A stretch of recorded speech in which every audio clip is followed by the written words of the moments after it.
Olá, sejam muito bem-vindos a mais um episódio da série A Arte de Se Relacionar.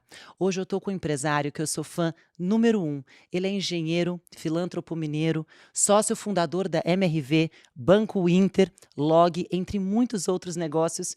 E o que ele mais gosta é torcedor do Atlético Mineiro. Seja muito bem-vindo, Sr. Rubens Menin.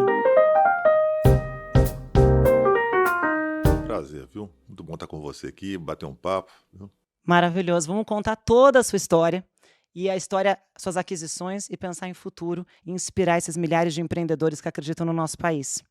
Primeira pergunta, Sr. Rubens, a gente começa aqui do seu início, que as pessoas acham que não têm medo de começar. E você começou bem humilde, né? Lavando carro, engraxando Por sapato. dentro, hein? É, a gente faz uma pesquisa.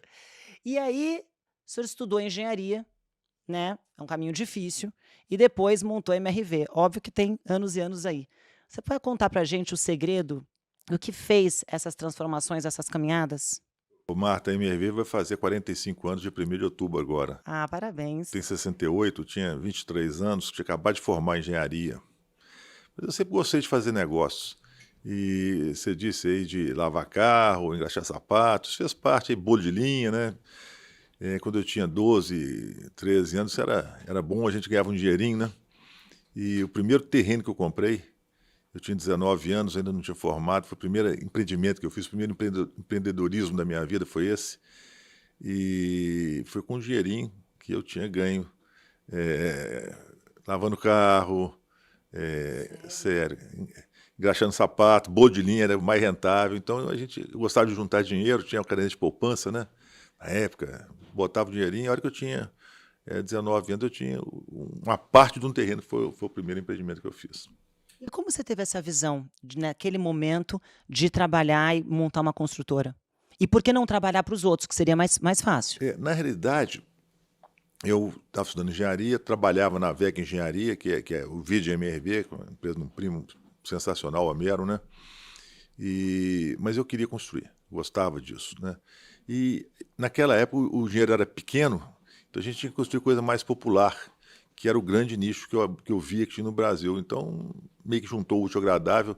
A primeira casa que a gente fez foi uma casinha pequenininha, numa rua não pavimentada, para a classe média-baixa, mas foi o primeiro passo, foi esse. E você tinha sócios nesse início? Tinha os mesmos sócios que depois vieram a construir a MRV, o M, o R e o V. Então começamos ali a semente foi antes de eu formar e ainda não era uma empresa constituída. Eu queria explorar isso um pouquinho, a escolha dos sócios, porque eu acho que isso é um momento importante, né, do empreendedor, porque você pode escolher bons sócios e maus sócios. Como é que você escolheu e selecionou esses sócios para começar a sua empresa? Olha que interessante, os dois são primos, né? Então já é e a gente tinha muita afinidade. O Homero bem mais velho que a gente, hoje não muito, mas já foi muito naquela época, né? Ele é 13 anos mais velho que eu. E o Mário, que é meu primo, muito próximo, né? Também um pouquinho mais velho. E a gente discutia muito sobre, nós éramos amigos de ir no jogo do Galo, né? Tinha um atleta nessa época, amigos que conversavam muito sobre isso, construção. E eu fazia estágio na VEG Engenharia, que era a empresa do Homero. Então a gente pensava muito numa construção mais industrializada naquela época, para um público mais popular, a fatia mais popular da população, que era muito desassistida. Então aí começou a surgir aí as ideias, os embriões para a gente fazer esse tipo de moradia que a gente faz até hoje. E o senhor lembra no começo alguns desafios que você teve, de repente de não ter caixa, contratar pessoas, que foi importante, que você lembra que foi um desafio para continuar? Olha, você tocou em dois pontos fundamentais, né? Primeiro, caixa, né? Depois, pessoas, gente, né? Você não faz empresa sem gente. Então, muitos daqueles que começaram com a gente estão até hoje na empresa, isso é bacana. Ficaram. Pois é, mas você sabe que aí tem uma série de fatores como propósito, amizade, confiança, eu acho que justiça, né? E ser fair, né? E ser fair. É. E as pessoas gostavam do que estava. A gente fez uma coisa meio rudimentar na época, mas funciona até hoje, que é partnership com todos. Isso eu acho que é um negócio que é importante, né? Que você não podia pagar, então você deu uma fatiazinha Uma da empresa. fatiazinha começou e depois foi acontecer. Quando a empresa abriu capital, fez o IPO, essas pessoas eram sócios da empresa. Então foi importante, né? E depois caixa, né? É um aprendizado, você tem que tomar conta do caixa. Eu acho que quem não toma conta do caixa pode ter uma série de problemas, né? E naquela época era tudo mais difícil. Então eu estou voltando no tempo. Nós começamos a MRV em 79. Em 82 teve uma crise muito grande, que foi a crise, veio aqui com delay do petróleo, né? E o PIB brasileiro caiu 4,5% no ano, um desemprego terrível. Então ali naquela época nós passamos ali um aperto danado. Eu tive que vender carro, vendi linha de telefone, que valia dinheiro para pagar as contas. Mas, por sorte, Você usou o seu capital sim, pessoal para investir na empresa. vendi tudo que eu tinha. Peguei dinheiro emprestado com mãe, pai, tio, primo, todo mundo, mas graças a Deus nós honramos todos os compromissos, não deixamos nunca atrasamos nenhum pagamento. Aliás, é uma coisa que eu tenho muito orgulho, quer dizer, nesses 45 anos, eu acho que isso é uma marca nossa, nós nunca atrasamos nenhum pagamento, nenhum dia de nada. Hoje, se for somar todas as empresas, acho que dão mais de 50 mil, não sei, talvez dê mais de 50. Mas na MRV? MRV deve ter uns 30 mil, alguma coisa dessa Gente, ordem. que loucura. Que loucura. Então, é uma família, né? Acho que, É uma família. E eu acho que eu falo que, por exemplo, na MRV o pessoal tem sangue verde, né? Adora a MRV, que é a cor dela. No Inter o pessoal tem sangue laranja. Eu acho que as pessoas têm que gostar da empresa, trabalhar, mas para isso é aquilo, né? A gente precisa das pessoas, as pessoas precisam da empresa, então o relacionamento tem que ser justo, senão ele não funciona. Isso é Sim, importante. com certeza. E em qual momento da tua empresa, da MRV, que o senhor achou que já era momento de montar outros negócios e pôde se dedicar a abrir um banco, a depois log, enfim, e diversas outras coisas, a gente vai falar ainda de comunicação, mas em que momento você acha assim, bom, aqui esse negócio tá bom, já cuidei dessa caixinha, vou me dedicar a outra caixinha sem deixar essa para trás? Marta, o Brasil era muito diferente do que é hoje, né? Naquela época, para você ter noção, a Volkswagen tinha fazenda. Porque era uma defesa de dinheiro, você não tinha, o mercado não defendia o capital da empresa, e a gente achava que você, podendo diversificar, você defendia o capital da empresa. Então, para você ter noção, a MRV já teve uma fazenda, não tinha nada a ver, nós já saímos disso há bastante tempo, mas tinha uma agropecuária na MRV. Era o exemplo, poxa, você tem que ter uma fazenda, uma segurança, tem lá boi no pasto, isso vale dinheiro. Mas eu sempre gostei de empreender. E, por exemplo, o Inter começou como intermédio, era para fazer um afecto com os fornecedores da MRV. A gente via uma sinergia dos negócios e tentava usar essa sinergia. Mas e depois a log? A Log também, porque a Log é uma empresa de construção, a MRV procurava terrenos, achava algum terreno que não era para residencial, era para logística, trazia a Log, então também muito em cima da sinergia. A gente construía, sabia construir, a Log precisa de construção, então acho que buscava sinergia em quase tudo que a gente fazia. Eu acho que a sinergia é importante, ainda acredito muito nisso. Sim, mas nesse momento das outras empresas, pessoas, de novo, é fundamental para tocar essas empresas. Porque o senhor montou, teve a ideia, etc., mas tem que ter boas pessoas. Como é que é a escolha dessas pessoas já nessa outra fase onde se pode pagar, contratar? Você traz de dentro, você traz de fora? Como é que é a tua estratégia? É o seguinte, eu acho que se você puder ter alguém dentro de casa, você consiga trazer, é excepcional. Quer dizer, o elástico das pessoas é muito maior que as pessoas possam imaginar. A hora que você dá oportunidade, um incentivo, aquela pessoa cresce.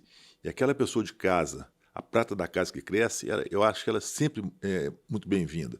Agora, nem sempre isso é possível. Sim. Aí você tem que saber mesclar a pessoa que vem do mercado com a pessoa que é feita e às vezes, né, fazer quebrar os ovos, né, fazer um omelete, né, que as culturas são diferentes. Mas a cultura que tem que prevalecer é a cultura da empresa. Então, acho que as empresas têm que ter uma cultura forte, mas em cima de bons princípios, de bons propósitos, para que as pessoas que possam vir a juntar o time entendam o que é aquilo e o convívio seja harmônico. E a gente tem conseguido, quer dizer, todas as pessoas que a gente trouxe de fora contribuíram demais com o crescimento da empresa. É fundamental, quer dizer, a hora que a gente, por exemplo, virou, essa história é interessante, quando a gente virou uma empresa privada, foi o BTG, que foi o nosso, na época pactual, né, foi o nosso parceiro. Vocês abriram capital? Abrimos capital. Foi antes, foi private placement. E o próprio BTG nos indicou um profissional que está lá até hoje, que foi o Léo. Então, era um ex-sócio do BTG e você está precisando do Léo. Então, o Léo foi para a MRV, entendeu a cultura da empresa e está lá ajudando a gente. Então, trazer a gente fora que agregue e junto com a prata da casa. Quando vocês vão a mercado e abrem capital, ou quando você tem essa experiência, como é que é essa experiência para o empresário? Marta, eu acho o seguinte, abrir capital é uma coisa sensacional. Eu falo que hoje a gente tem... Porque muito empresário tem preconceito, porque você É, sente que vai ficar invadido, né, sente que vai perder o controle, porque tem um pouco disso também, né.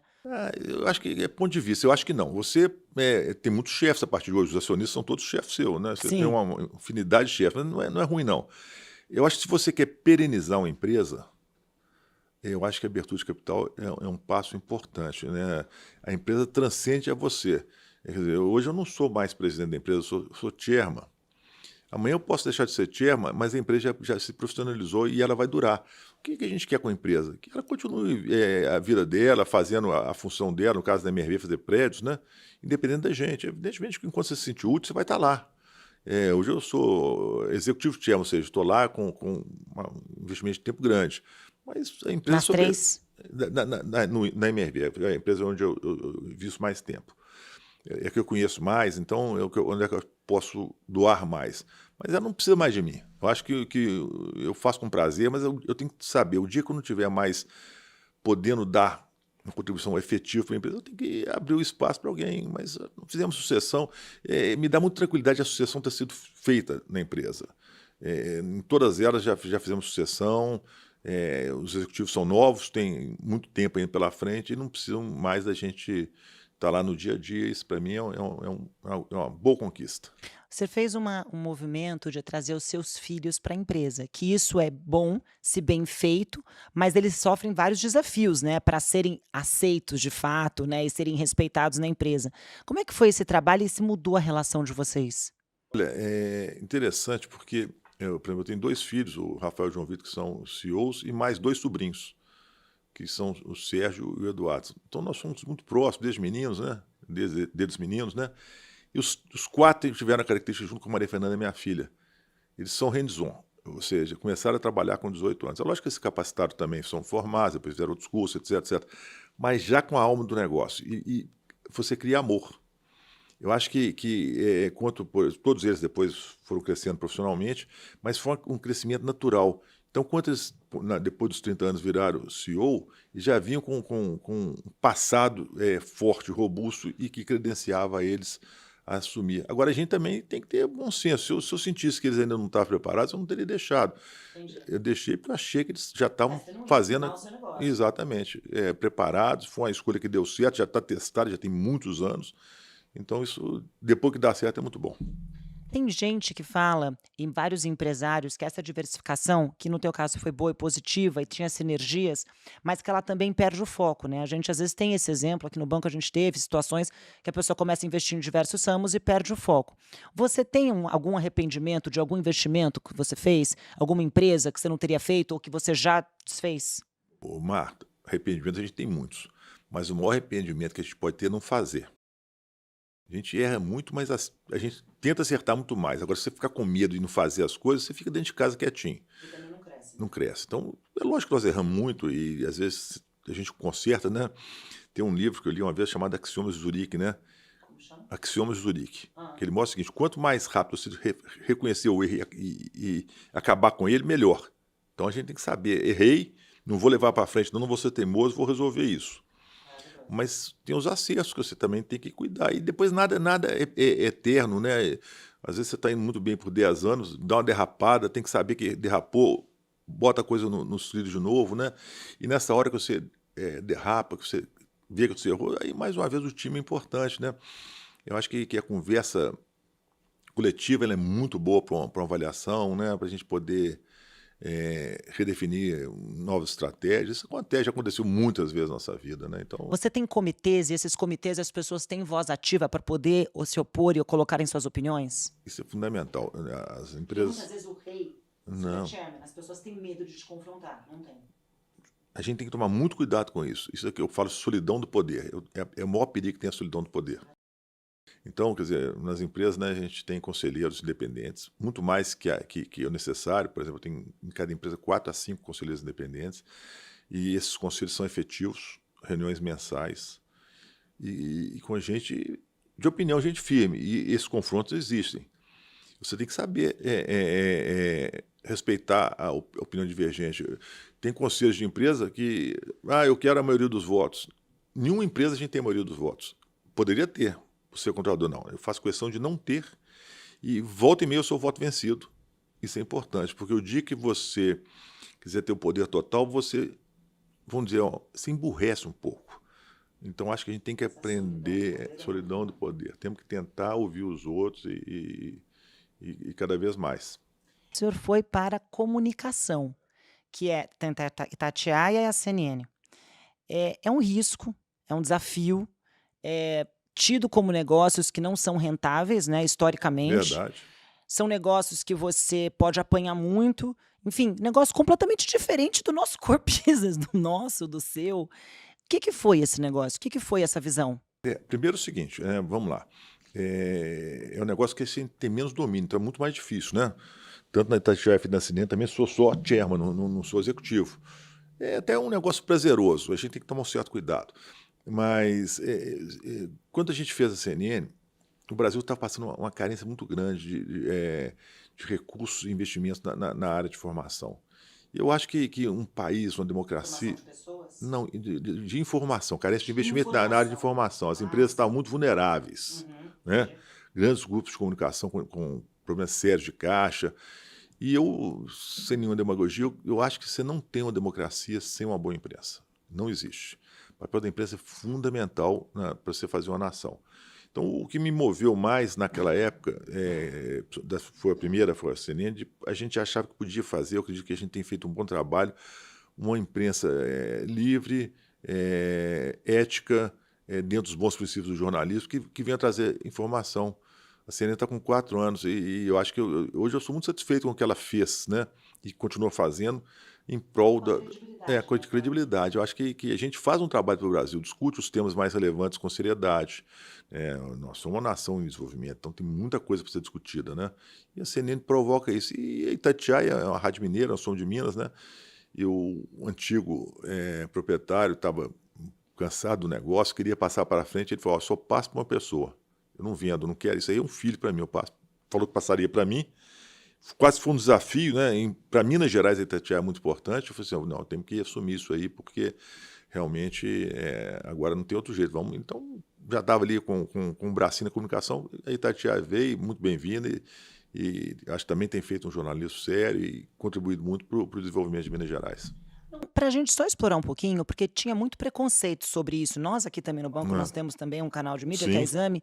E assim, eu lembro que a gente apanhou muito até para conseguir recrutar jornalistas e tal, e sendo que nos Estados Unidos isso é mais comum, né? Porque a empresa tem que ser sim. tocada como empresa, e por isso que são bem-sucedidas.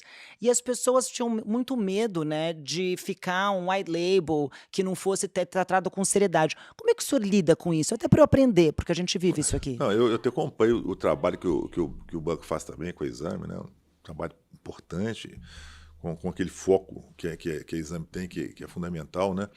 A gente, nenhuma das empresas é white label, né? Pelo contrário, elas têm personalidade, né? Tem cara, né? Sim. E o que a gente tem que procurar fazer é manter isso, né, Marta? Acho que a gente não pode tirar aquela empresa do rumo, né? E, mais uma vez, né? A gente tem que procurar ter uma boa governança.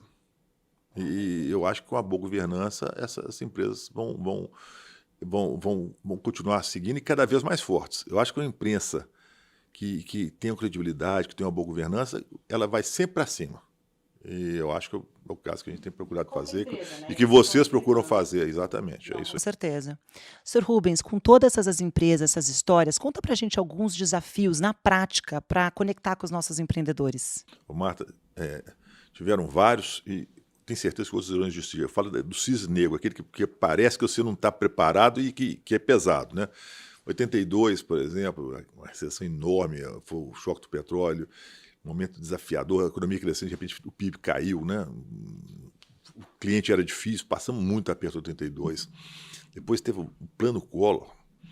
Nós tínhamos até um caixa bom, nós ficamos sem dinheiro para pagar funcionário. Pois é, ainda bem que depois ele foi soltando a torneirinha, deu tudo certo, mas foi um desafio enorme. Em 2005 aí até foi interessante, as empresas de construção viram aí o cenário aberto para crescer, a gente quis crescer um pouco mais rápido, né? E crescemos rápido, mas ficamos mais vulneráveis. Quer dizer, se o investimento não viesse, e veio mais uma vez o BTG junto com a gente, E nós íamos passar um aperto, né? O investimento veio assim no Um risco finalzinho, que você fica um assim, risco, pode ter tomado um passo maior que a um perna. passo. Eu sabia que a gente tinha, nós tínhamos as competências para crescer, não tinha o capital. Né? Então, fomos um pouquinho na frente, mas também, por sorte, naquela época os juros eram mais baixos. Então, a gente passa, a empresa, volta e meia acontece, pandemia, veio a pandemia, você imagina, uma empresa de construção não pode parar os canteiros, aí faltava material, o custo subia, então vai acontecer sempre, nós temos que estar preparados, e por isso que eu acho que a gente tem que, às vezes, tem que ter uma certa cautela. Mas como que é a característica que o senhor tem? O senhor me parece um homem calmo. Hum. Então, o senhor fica afobado, o senhor é calmo, o senhor chama o comitê. Que atitude o senhor tem nesses todos esses momentos? Olha, a gente, vamos dizer, a gente pode ser um pouco mais calejado, né? Hoje talvez eu seja um pouco mais calejado, a gente sabe que as coisas são passageiras, né? Tá. A gente tem, Isso é super importante. tem que ter certeza que a gente vai ser lá na frente. Mas, mais uma vez, todas as empresas passam por momentos muito difíceis, muito difíceis. Mas, mais uma vez, eu acredito muito no colegiado. Todas as crises que a gente passou no passado, e feito disso são várias, a força do colegiado é muito importante para a gente vencer. O coeso junto, no caso, o conselho de administração, a diretoria executiva, mesmo os executivos e o management no segundo escalão, se vai discutindo, você consegue achar a melhor saída, né? Não existe nada que é insolúvel, mas tem coisas que são mais difíceis. Então a gente procura, quanto mais cedo você arrumar a solução, vou voltar para o axioma de Zurique, quanto mais cedo você reconhecer seus erros, mais rápido você acha a solução. Tem que ter humildade, né? Eu acho que a gente não pode ter uma soberba de achar que a gente é o melhor em tudo, não temos. Às vezes tem pessoas que fazem coisa muito melhor que a gente tem que procurar entender isso e às vezes mudar o ciclo, né? O senhor depois investiu no Atlético Mineiro, que é o seu time do coração. E tem uma vinícola. Conta isso pra gente. Como é que você investiu nos seus hobbies? Você vê, realmente são hobbies, né? São. Os dois. E deixar de ser. Né? Ah, deixaram de ser. Não, são hobbies também. A hora que Um você tem uma empresário é empresa, sempre assim, né, gente? Não tem hobby. a vinícola está lá, é super profissional, ela tem que dar resultado, né? Tem que respeitar o Que CAT, ela legal. dá resultado. É prazeroso, né? Você ter um negócio que você gosta, eu visito lá umas 5, 6 vezes por ano, tenho assim, um orgulho que está sendo feito lá. Fala o nome da vinícola pra A gente Menin aqui. Wine Company, né? Que a gente faz o vinho Menin, e é um vinho que está sendo muito reconhecido, ele tem sido muito bem pontuado nos concursos que ele vai. E o mais Parabéns. importante é que ela está dando resultado, mas com boa técnica de gestão, né? De novo a gestão. Gestão e gente, né? Tem uma equipe lá muito bacana, em Portugal fala equipa, uma equipe muito bacana. E o Atlético é um negócio mais complicado, porque tem muita paixão, né? Paixão de futebol é diferente, mas mais uma vez, né, nós somos iluminados porque o futebol brasileiro passou uma época muito ruim, com gestões muito ruins em vários clubes, mas veio a SAF, que é a Sociedade Anônima de Futebol, que foi uma regulamentação que foi feita pelo Congresso Nacional, onde os clubes puderam virar clube-empresa como nos outros países aí que deram certo. E essas SAFs salvaram o futebol brasileiro, são 12 SAFs hoje no futebol brasileiro, inclusive a do Atlético. E eu acho que com a SAF o clube vira empresa, você não pode errar mais, que o seu CPF está ali. Então tem mais responsabilidade. Teve investimento? Teve, foi necessário que tivesse algum investimento para salvar. Sim. O clube estava endividado, mas hoje eu estou vendo que ainda a gente está dentro do túnel, mas a gente já vê a luz lá no final do túnel. Estação boa, e gente também séria. Então, os hobbies não viram lugar de jogar dinheiro pro seu hobby. É investimento e traz retorno e prazer também. A gente tem que ter responsabilidade. Você não pode queimar dinheiro, né? Perfeito. Dinheiro é difícil de ganhar, né? Você tem que ter responsabilidade. Diz que dinheiro não aguenta desaforo, não aguenta mesmo, né? Então, quando a gente tem a decisão madura de vamos investir nisso tanto para dar certo, a gente sabe que tem que ter o outro lado. Então, o outro lado tem um saneamento financeiro do clube, tem que ter resultados. É uma No indústria mínimo se pagar, né, Sr. no Rubens? mínimo se pagar. Quer dizer, o Atlético, por exemplo, esse ano de 2024, nós vamos ter pela primeira vez nos últimos anos superávit operacional. Né? Legal. Então, a gente já começa a mudar o rumo dos negócios e tendo resultado esportivo, podendo ter resultado esportivo. Então, é conjugar esses dois números. Ah, é um Né? prazer servir, né? Exatamente, é isso aí. Sr. Rubens, tem um momento da filantropia na vida de todo empresário, eu não queria deixar de falar isso aqui, que também é um lugar que a gente se conecta. O empresário, muitas vezes, no início, não tem tempo nem dinheiro, né, e não consegue se dedicar. E chega um momento que ele vai ter, mas ele sempre tem conhecimento para dividir. Mas chega mais para frente, ele vai tendo tempo, depois tempo dinheiro e conhecimento. O senhor chegou nesse momento, fundou o movimento, um dos fundadores do movimento Bem Maior. Queria que você contasse um pouquinho como é que a filantropia entrou na sua vida e o que ela significa, porque hoje eu sou uma advocate, assim, para trazer o setor privado para a responsabilidade social. Então, eu queria que você me ajudasse nesse chamamento. Ô, Marta, hoje se fala muito em ESG, mas acho que esse movimento precede bastante isso, Sim, né? O ESG é bacana, precisam ter, né?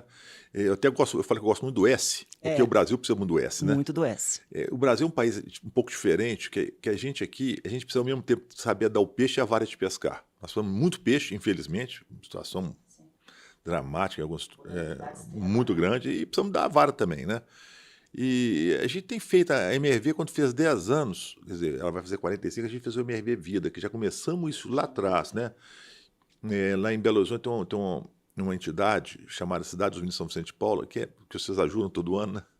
Que é sensacional. Ela é a maior obra social de Minas. Por exemplo, nós damos educação para 5 mil meninos. Então eu comecei mesmo para valer, foi lá. Eu gosto muito de infância e adolescência e educação. Porque isso é que a gente não transforma. Apesar de que as carências são tão grandes, né? A terceira idade tem problema seríssimo no Brasil, né? Não dá, você tem que escolher. Mas eu acredito que, quer dizer, não vai ser o poder público que vai vencer essa guerra, acho que são as empresas e as pessoas. E eu acho que o Brasil é um país solidário, mas as pessoas ainda não sabem aplicar isso. Então, quando vem um problema igual do Rio Grande do Sul, a gente mobiliza e resolve. Mas acho que as empresas cada vez mais estão conscientes do seu dever. A pandemia ajudou, mas eu tenho sentido que esse ambiente está cada vez mais fecundo para exatamente fazer essas interações, né? E é o que o movimento Bem Maior se propõe, quer dizer, ali já somos 12. Cada vez mais feito com muita inteligência, porque a gente não pode jogar dinheiro fora, porque o dinheiro já é pouco, você tem que investir muito bem investido. Sim. E aí, mais uma vez, a troca de ideias entre todos nós, né? Todo o grupo diretor, ele participa desse projeto? Na realidade, nós temos o grupo diretor, mas temos o conselho também. E temos conselho reuniões do projeto? Do movimento Bem Maior. E os projetos têm assim, um crivo muito grande, tem que ser feito com muita seriedade. Sim. Mas a hora que você vê que aquilo que deu certo, o projeto é o seguinte, ele tem a fase inicial, mas depois que ele vai, aí ele fica uma coisa... Conta um pouquinho do projeto pra gente. Você dá educação, complementaridade escolar ou você dá educação base? A gente faz um pouco de tudo. O movimento Bem Maior tem um leque bem grande, porque a gente tem movimentos, tem um projeto que a gente faz, né, que a gente faz injeção de recursos mesmo em pequenas comunidades, através de um processo seletivo. A gente escolhe para 100, mas tem, às vezes, 5 mil pedidos, a gente escolhe para que vai dar. Aí meio da peixe, um pouco da peixe. Sim. Mas a gente tem os projetos estruturantes também. Aí nós temos 4 projetos de educação, 4 diferentes. Tem um que eu aprecio muito, que é o projeto Iungo. A gente, por exemplo, esse é minha filha que toma conta. A gente faz capacitação de professores da rede pública. Isso é muito importante. A rede pública é a maior do Brasil e a capacitação de professores é difícil. Então, nós já capacitamos 250 mil professores da rede pública. Muito. Gente, é impressionante, porque a gente tem essas medições, mas ele vem. A hora que e os professores gostam desse projeto, né? Ele está meio na moda. Então, a hora que você pega um professor de rede pública aqui, ele quer ser capacitado, mas ele não tem como. A hora que você arruma a solução para ele ser capacitado, ele na mesma hora gosta e compra aquela ideia e ele vira um multiplicador, mas ele quer mostrar que ele deu certo. Então ele leva aquilo para dentro da sala de aula. E o resultado, aí você mede o resultado da sala de aula. Tem algumas cidades, por exemplo, menores, né, que a gente tem mais fácil de medir. A gente vê como é que melhora o resultado da capacitação dos professores no resultado dos alunos. Isso é muito bacana. E o Brasil precisa disso, né? Quer dizer, nós temos hoje, eu falo que nós temos uma matéria-prima que são as nossas crianças, são 30 milhões de crianças, né? Se a gente deixar essas 30 milhões de crianças aí ao Deus dará, nós não temos matéria-prima. O futuro está nessas meninas, né? E a rede pública de ensino é fundamental, né? Não dá para fazer só privado, tem que fazer público-privado, senão o impacto é muito pequeno, o grande impacto é através da rede pública, né? Então a gente tem que procurar, mais uma vez, ajudar, porque a rede pública é limitada, por exemplo, investimento em capacitação não tem, é pouco, então a gente tem que, nessa hora, fazer essa parceria com a rede pública e ajudar a rede pública. Não, com certeza. Senhor Rubens, queria assim, antes da gente finalizar, que o senhor falasse um pouquinho de Brasil. Se pudesse falar, apesar de o senhor ser um otimista, empreendedor, está aqui, vive no Brasil, família aqui, empreende aqui, se pudesse falar um pouquinho de Brasil para a gente. Qual que é a sua Marta, visão do Brasil de hoje? eu acho que o Brasil vai dar certo com certeza. A gente tem que ver quando, né? E já poderia ter dado certo, né? Eu lembro quando no início dos anos 2000 fizeram os BRICS, né? Falei assim, puxa, agora chegou a hora da vez. Porque os fundamentos dos BRICS, ele é sólido, né? Mas houve muita coisa para trás, o mundo é muito instável, né? Nós vivemos momentos sérios, crise de 2008, né? Mas acho que a grande mudança que o Brasil vai ter é com a conscientização da população. Que a hora que quem ganha o jogo não é o extremo, é a população como um todo. A hora que a população quer seriedade, vai ter seriedade. A hora que a população quer que o Estado seja mais efetivo, o Estado vai ser mais efetivo. Então, acho que a população do brasileiro está ficando mais consciente. Então, a vitória do Brasil vai ser a hora que toda a população quiser o bem comum da nação. É uma democracia, né? Nós não podemos Sim. abrir mão disso. Sim. Né? E graças a Deus nós somos uma democracia, acredito muito na democracia, mas mais uma vez a população que vai ganhar o jogo. E a população brasileira está passo a passo sendo mais consciente, exigindo o mais. Então os fundamentos do Brasil são maravilhosos. Nós vamos dar certo, precisamos trabalhar muito a educação. Nossa matéria-prima são os meninos, né? A informação. A informação, e aí esse mix nós vamos ganhar a guerra. Evidentemente que cada país tem o seu avenida de crescimento, nós temos as nossas, né? Uma série de indústrias que a gente pode ser forte, não vou ser em todas, né? Mas eu acho que espero que daqui para frente a gente cada vez seja melhor e vão ter uma união da população que é fundamental, não podemos ficar batendo de braço entre a gente, né? Isso é verdade. E aí a gente vai começar a colher esses frutos. Sr. Rubens, muito obrigada pela sua participação. Só quero finalizar com uma última pergunta. Você que já chegou até aqui, conquistou tudo, tem prêmios, empresário, empresa bem consolidada, família criada. O que o senhor pensa para o futuro? O que você ainda tem mais alguma coisa para conquistar? Marta, eu tenho 68 anos, né? Jovem. Eu acho que sim. Eu quero o seguinte, se tem uma pessoa que sabe qual que é o nosso fim da linha, ela está lá em cima e não conta para ninguém, né? Verdade. Então, a gente tem que se preparar para poder continuar vivendo a vida, né? Então, até eu acho que a gente tem que reciclar, tem que tomar conta do nosso, Isso é super importante reciclar. da nossa saúde, do nosso relacionamento. Você não falamos disso, mas que é a coisa mais prazerosa com um relacionamento bom é viver a vida com dignidade. Eu acho que podendo botar a cabeça no travesseiro e dormir. Que a vida é prazerosa, né? É boa. E ver as coisas acontecendo. Cada vez que um time de futebol ganha um campeonato, que uma eleição é bem conduzida no Brasil, que o Brasil cresce, que tem um fato desse, é um fato gostoso que anima a gente mais ainda. Sr. Rubens, muito obrigada pela sua participação. Foi uma honra ter o senhor conosco, viu? É isso, Márcio. Muito obrigado a você pela oportunidade. É um prazer também. E para vocês que nos assistiram, comentem aqui o que acharam desse episódio e se inscrevam no canal para receber todos os nossos vídeos. Até mais!